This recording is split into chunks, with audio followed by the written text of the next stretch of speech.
Kia ora e te iwi, ko Jayson Herewini tēnei.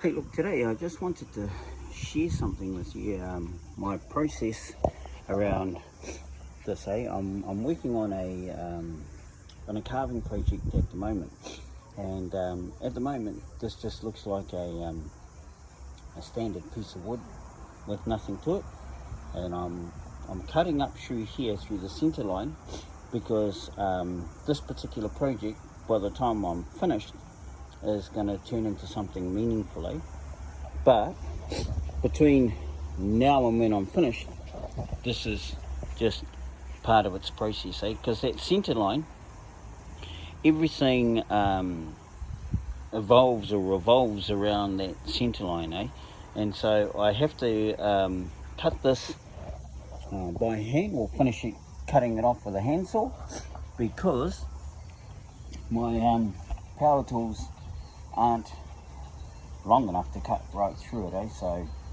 it's all part and parcel of the journey when it comes to that particular project. Now, when I am finished, that particular project is going to be turned into a hoi, or a paddle, which we use for rowing inside or paddling inside a whakaaro. But I just wanted to share with you, because carving teaches us a few things, It teaches us to be present, teaches us patience, teaches us how to read the different directions that the grain will take us when we're working on it. It will teach us whatever's going on internally for us, it will come out in our work. And so one of the beautiful things about carving is that it's good for your mental health, it's good for your spiritual health, it's good for your physical health as well, And so when I think about that, and I think about the different directions that the grain will take us, your tools that you're working with, they have to be sharp as well, Now, the beautiful thing about working with the grain is that your tools will just glide through that like melted butter.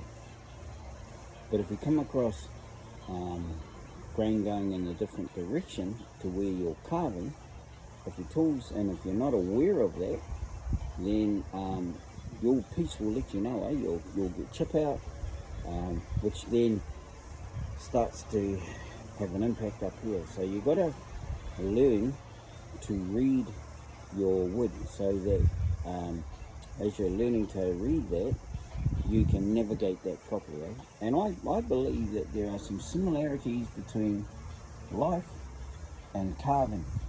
And like that piece there that you saw in its rawest form, where it's currently nothing, I believe that we go through similar stages, We go from nothing, from a newborn child, and as we go through each age and stage, we grow and we develop into our next stage in life.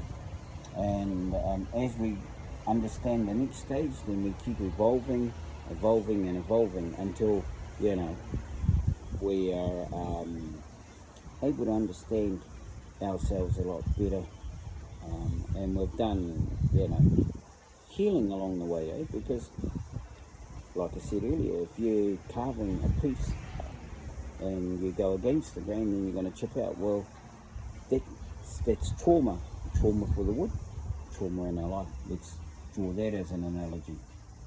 But anyway, I just wanted to share that with you. And I'm going to, I suppose, document my carving process a little bit more for you. This is the first stage of me getting my wood ready for the next stage. Once I'm at the next stage, I will probably come back and I'll show you that next stage as we get ready to start thinking about what that finished product will look like before it finishes. And that's what carving teaches has taught me in my particular journey for life today. So here we go. I just thought I'd share my thoughts with you about carving, how that's been able to help me with my mental health, spiritual health and physical health, and some of the connections that I have been able to, I suppose, draw out of that experience, and apply it to different parts of my life as an individual, to my life as a papa and as a father, to my life as working with different, community members or iwi or tangata. Carving has taught me a lot in that space, and I just wanted to share my thoughts and my whakaaro with you. So there we go. Kia ora.